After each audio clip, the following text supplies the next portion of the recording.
Boxing King Media powered by BYD with 6'9", 6'7" heavyweight Matty Harris. That's it, man. That's it. Good. Matty, press conference announcing your next fight, second fight under Peter Fury. But before we get to that, you was late. Why was you late? Traffic. 2 p.m. Yeah. Honestly, the traffic is really bad today. Like, we were stuck behind stupid trucks. There's traffic on the M69, but you don't want to hear about all that stuff. I like to know, man. These people are interested in stuff like that, but it's because it's a big part of boxing, isn't it? Traveling up and down the motorway, and you probably will be doing a lot of that. Or are you staying in Manchester with Peter? I stay up in Manchester with Peter, so I go home on the weekend. But that's it. Like, I live with him in the week.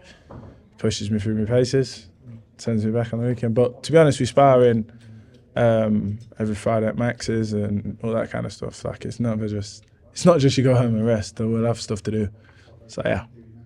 And you've had a bit of time under Peter now. Well, I said to you earlier, the first thing I noticed is you look a lot trimmer, like you've lost a lot of weight. So is that deliberate? Or is that just you maybe training harder? I don't want to say you weren't training harder before, but you tell me. Yeah, probably. Honestly, you are probably right.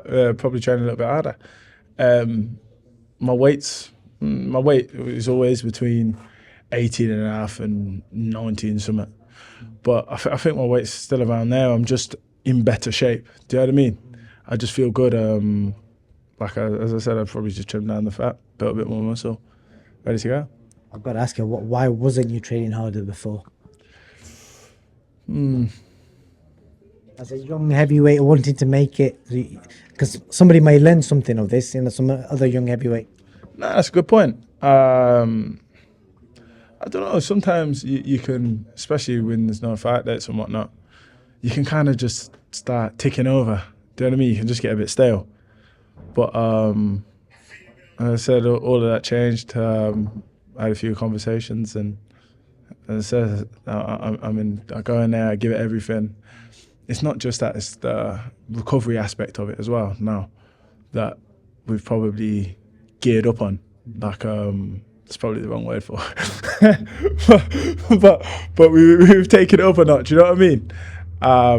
He's got me focused on my recovery now and all that kind of stuff as well, because before you'd give it everything on the Monday and because of the way I'm built, you give it everything and you're just done for the rest of the week. Now there's a routine of recovery that you go through after all the sessions to make sure that you can consistently give everything and to make sure that we don't burn out. So yeah.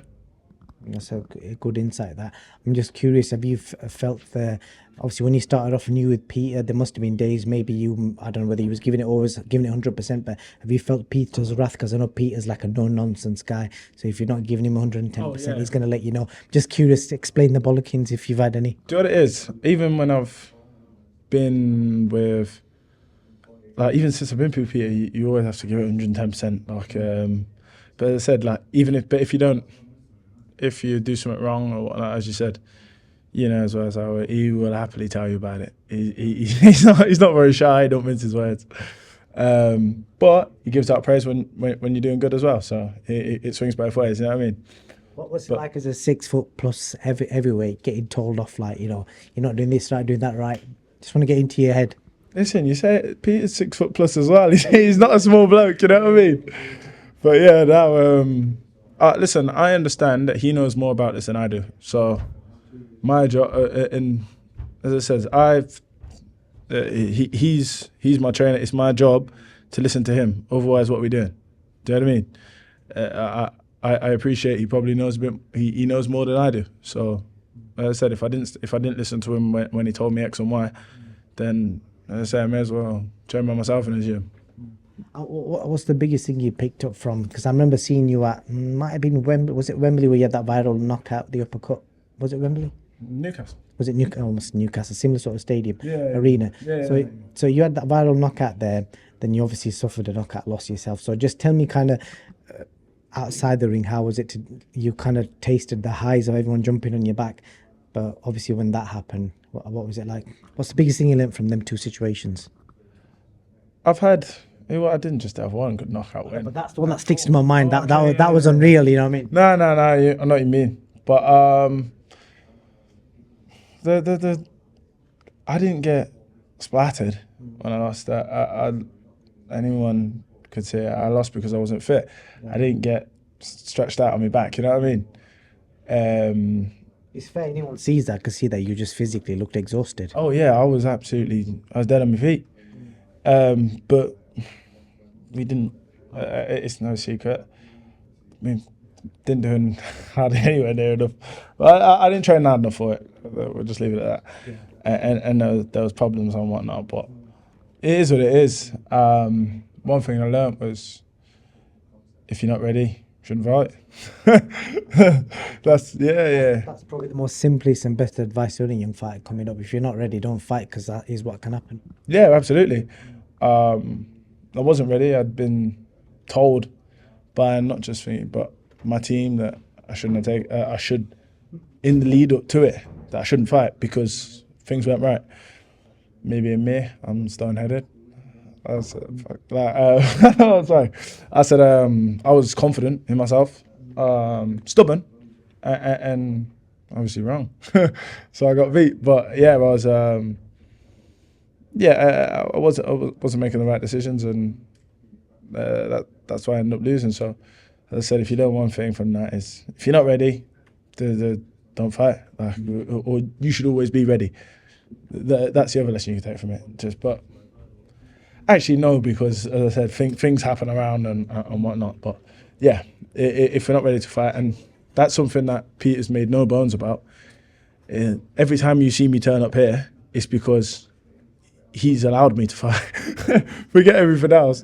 And as I said, promoters, managers, whatever else. At the end of the day, Peter's the one that tells me if I'm allowed to fight or not. Like, if I'm not ready, he won't let me fight. He'll pull me out. Or, yeah.